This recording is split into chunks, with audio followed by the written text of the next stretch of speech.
Sticks and stones may break my bones, but words will never harm me. A line from a popular children's nursery rhyme bred from naivety and fear. It displays the idea that words have no effect.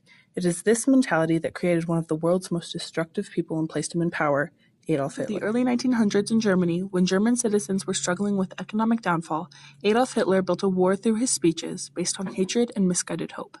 Hitler created conflicts between races, made up of national shame and embarrassment from the blame of World War I, which caused people to compromise their morals in order to end Germany's economic depression from the war. This immediately led to ethnic cleansing in the form of the Holocaust. Between 1888 and 1918, Kaiser Wilhelm II ruled as the Emperor of Germany. Wilhelm had goals to accomplish during his reign and was determined to see them through.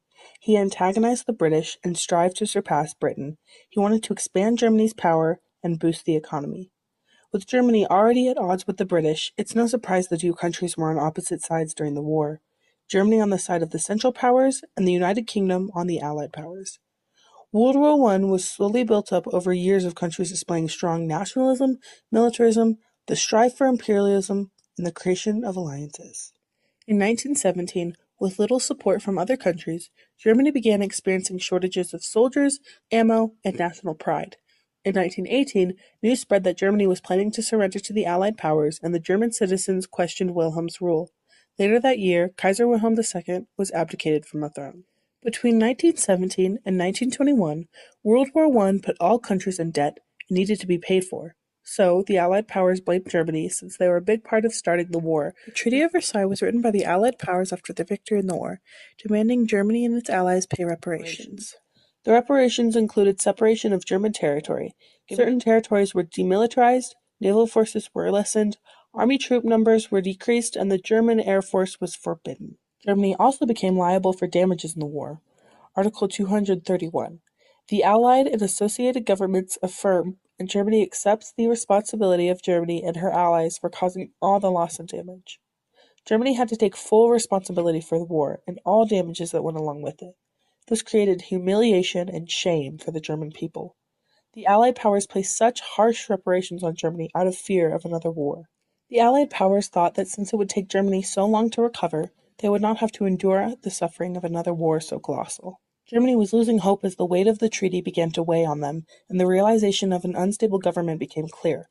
Desperation was widespread as hope for a better country became a luxury they couldn't afford. Germany was on unstable ground and no longer had a government they could trust. So when Adolf Hitler rose to power, the people were relieved. Hitler joined the service in Munich during World War I, and in 1919, Hitler was sent to a German Workers' Party meeting as a spy to report back to the German military about the actions taking place. The party was founded by Anton Drexler, a German citizen with anti-Semitic beliefs. Drexler gave Hitler a pamphlet called My Political Awakening.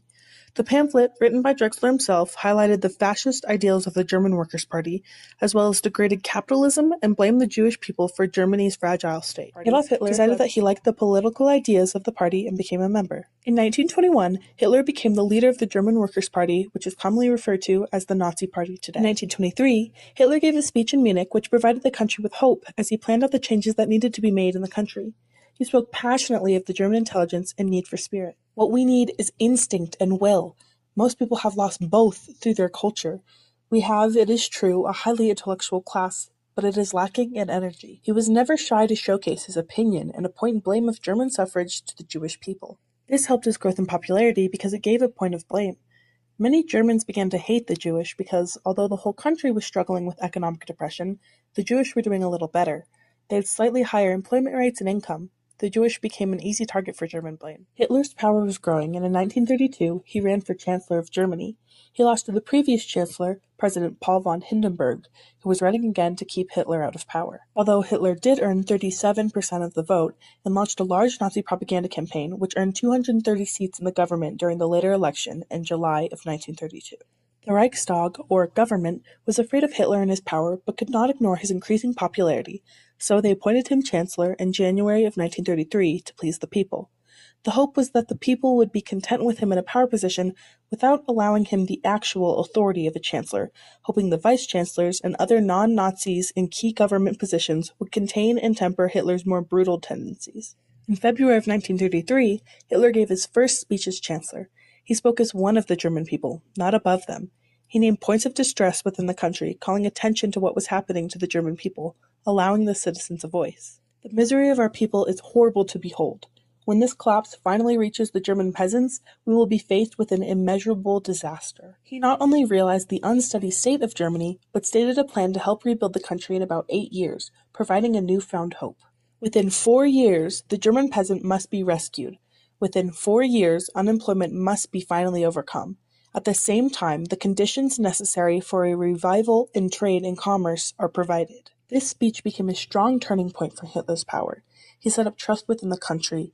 The people would do what needed to be done for Germany because they truly believed he could save them. Hitler held annual rallies in Nuremberg, Germany, during which there were speeches from Hitler about his philosophies, parades, dancing, and celebration of Nazi pride. Swastikas were posted all over the venues to create an ocean of Nazism. The idea was to have those in the audience carry the message back to their hometowns. This helped to spread the Nazi ideology throughout the country. The influence of Hitler's words was obvious, and his hold over a crowd can be seen in his intense body language as well as heard in his voice.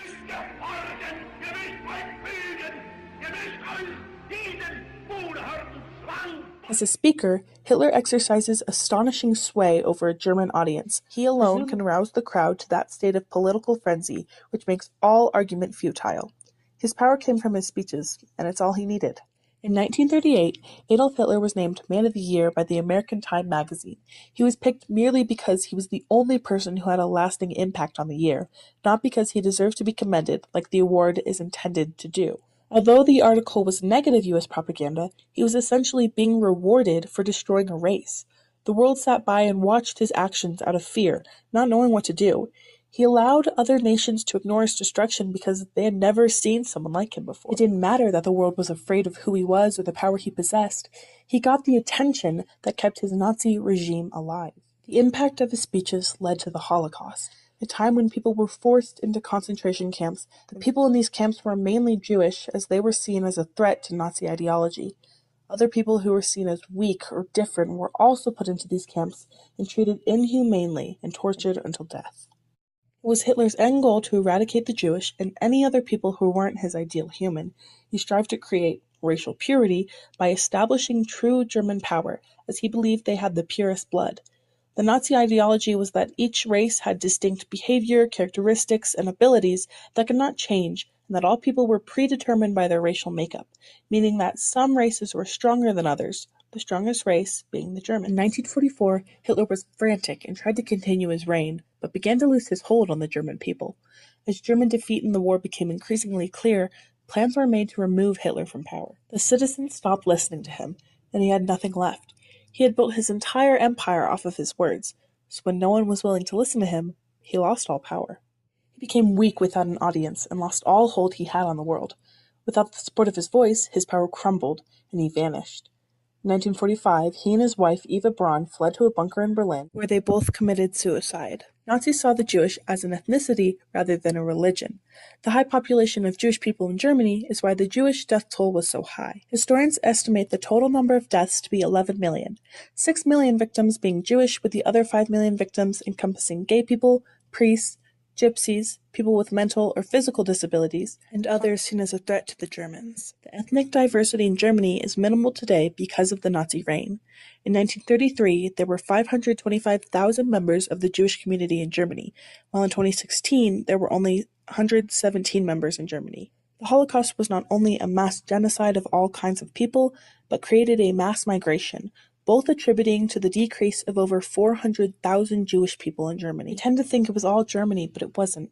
The whole world turned a blind eye because they were afraid of him and afraid of war. Some truly believed he would save them, while others chose naivety because it was easy. I'd like to share a quote that perhaps should have been the mindset of the 1900s. Obstacles do not exist to be surrendered to, but only to be broken.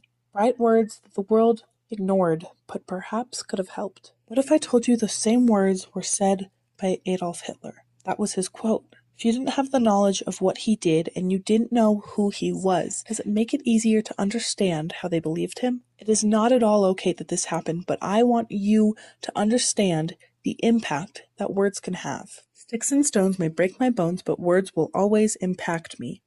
A twist on a popular children's nursery rhyme bred from knowledge and understanding.